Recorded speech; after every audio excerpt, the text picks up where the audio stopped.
We'll get you in the mindset. Hopefully you're in clear vision, calculated, and ready to fucking be vicious. Oh, yeah. Your accountability, you hide.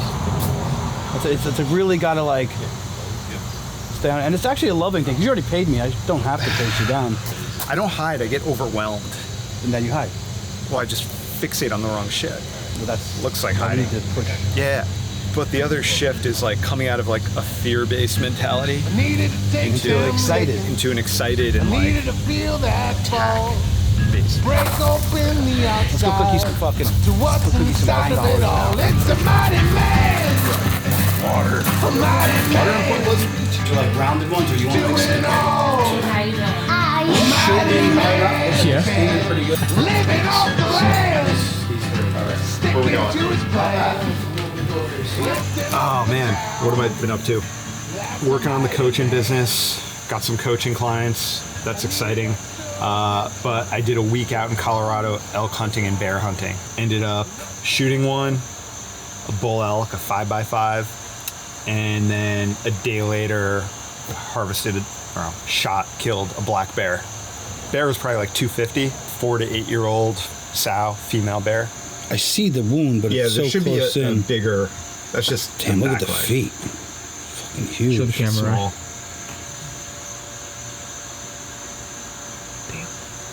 It's huge. I mean, it's just beautiful being out there too. When I was preparing to take that shot, there was still adrenaline. Like, I still wanted to do a good job. I was still nervous, but I wasn't like shaking. Excited to kill this thing. I was just like dialed in. Yeah. Like, all right, it's time to do work. Yeah.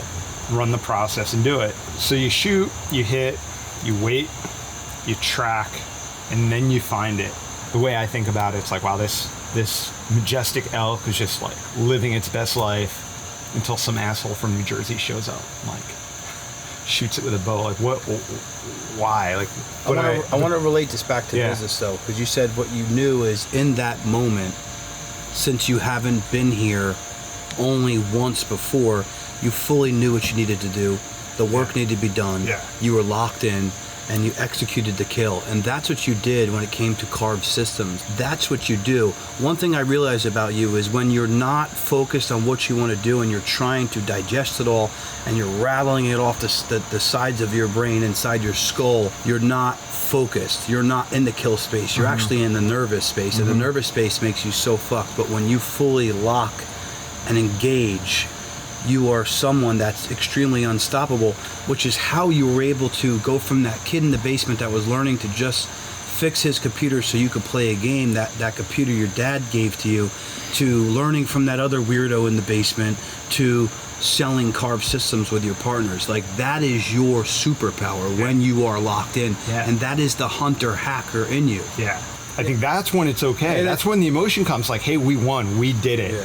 Hey, we killed this animal. Hey, we closed this deal. Hey, we fired this person, right? Hey, we hired this person. This ended just like the life of the elk ended. Your hunt ended. You're no longer locked, loaded, engaged, and executing the kill of the elk. You get to the elk, and now you're like, well, now what? Yeah. I killed this majestic animal. Same thing. I get locked, loaded, execute, growing this business. I make sure that I create a great product, service, culture for my employees, product for the end user.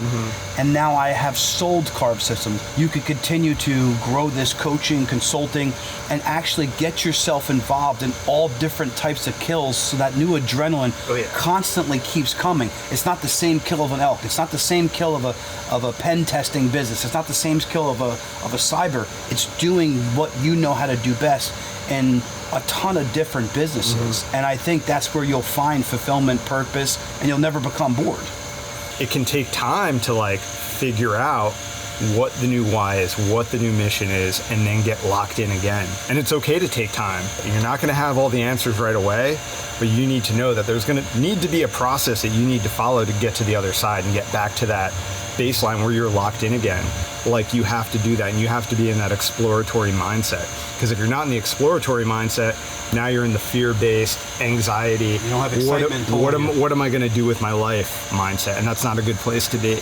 In the finance world, I was living in fear all the time. I knew I was able to empower people. I have a special knack to read people's emotions, to read what's going on in their mind, whether they like it or not. But now I have this excitement pulling me. If I was in the finance game thinking about, I got to go make X amount of dollars to execute this $2 million total investment that it's going to be to buy this 20 acres, I would have never pulled the trigger. I'm now pulling the trigger, not exactly knowing where I'm going to get the $2 million because the excitement pulls me.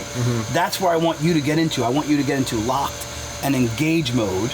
I'm starting to realize, I think imposter syndrome is bullshit, right? Because in our head. It's in your head. And it is bullshit. Anybody can help anybody, right? And how am I going to help you? Well, we're going to get to know each other.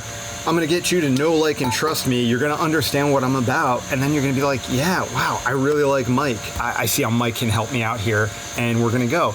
And if you're someone who's like, oh, you know what? Mike didn't graduate college. He's just a tech nerd. He can't help me grow my business. Fine. Fuck you. Yeah, not the right guy. It's not the right guy. It's not a good fit. Whatever. That's cool. It's nothing about me. It's about where they are, where I am, and that's cool. So everything is limiting in between these two ears. And when you start spending money on personal development and coaching from guys like Mike and Ryan and Keaton and Bailey and Ed Milet and whoever is your cup of tea that really understand they can go for whatever they want. And I really think in simplistic terms, it's removing that fear. There's no longer that fear. I am limitless. To give Keaton a plug, I'm limitless. I can go do anything I desire, and I fully know that now. Yeah.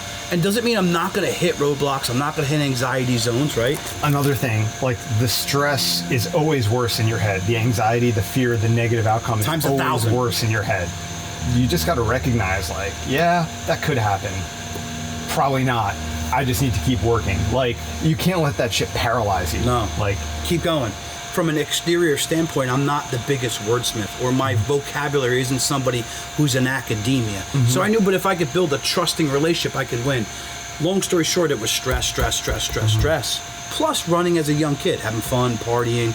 And I started having like these tightness in my head, and I'd get up, my eyes would be a little tight, and I'd be like convincing myself I was dizzy. And, I literally got to the point where I went to the ER one night, and I was convinced I had a brain tumor.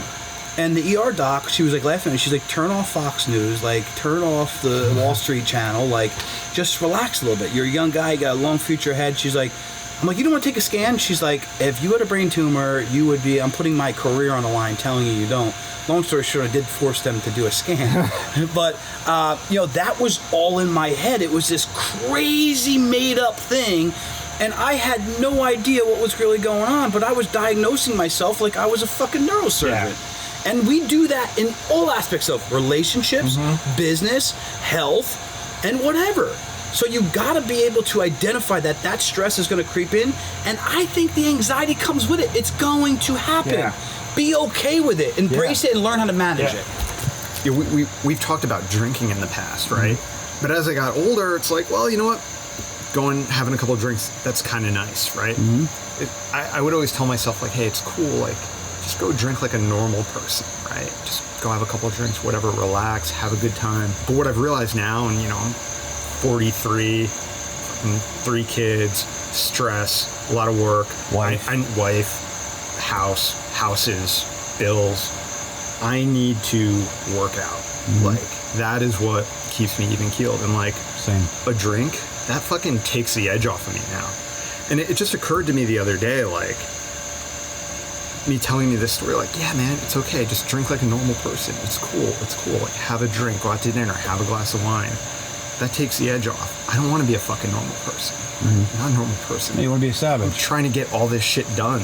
Because of the new pace and rhythm I live in, the workouts, the work, the pit, fireside, coaching, I couldn't handle the alcohol. Yeah. So now, come September, even Labor Day weekend, I didn't really drink. And I haven't drank much since like 2 Surfsides last night. And even the weed, right? I'm somebody that likes to occasionally take a toke of the bowl and stuff. That also will slow you down. A lot of people think, oh, weed's not as toxic as alcohol. It is. It will slow you down. And I know some people need it for their anxiety or ADHD or whatever. It slows you down. My edge of ADHD is what helps me be as laser focused as I am and be able to talk at the speed that I am currently talking to you. That is an edge that I have. So when I'm locked in and I'm chasing down this goal, I'm locked in on all aspects of life. Alcohol only gets in the way. It does not help. Yeah, only slows you down. Yeah. For me, it's just that one drink, but that's the difference between me feeling like crystal clear at like, 6 a.m., 5 a.m., whenever it is I need to wake up, or when my kids wake me up, and being like, shit, or being like, yeah, okay, let's go. That being said, and I'm going to parrot Kip Fulks, co-founder of Under Armour. I'm doing some coaching with him. He's like, yeah, I don't drink, but when I earn it, I'll have a beer. And that's the mentality. You got to earn it. Yeah. And earn it. Going to the gym isn't earning it. Like fucking packing out an elk, it's earning it. Yeah. Working the 20 acres that you just bought for all day, fucking. I earned it. You earned it, right? And that doesn't mean go have 12. Yeah. Have a bourbon and a cold beer. Yeah. To a mighty man, do it all.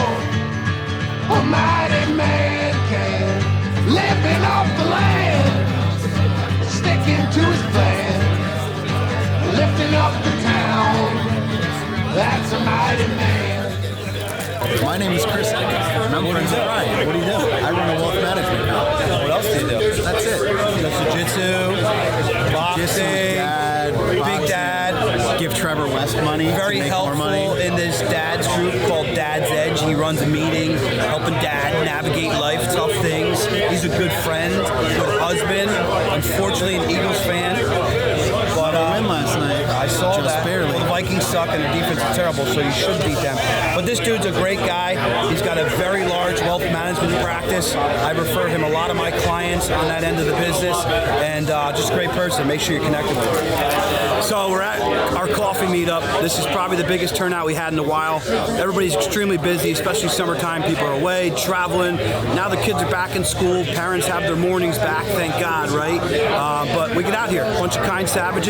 You could be a member of the pit, not a member of the pit. We're actually inviting people from the outside. So if you want to get around people who are winning, this is men and women. It is predominantly men today. But come join us. We're at Turnstile in Belmar every Friday, 8 a.m. I want to see you there.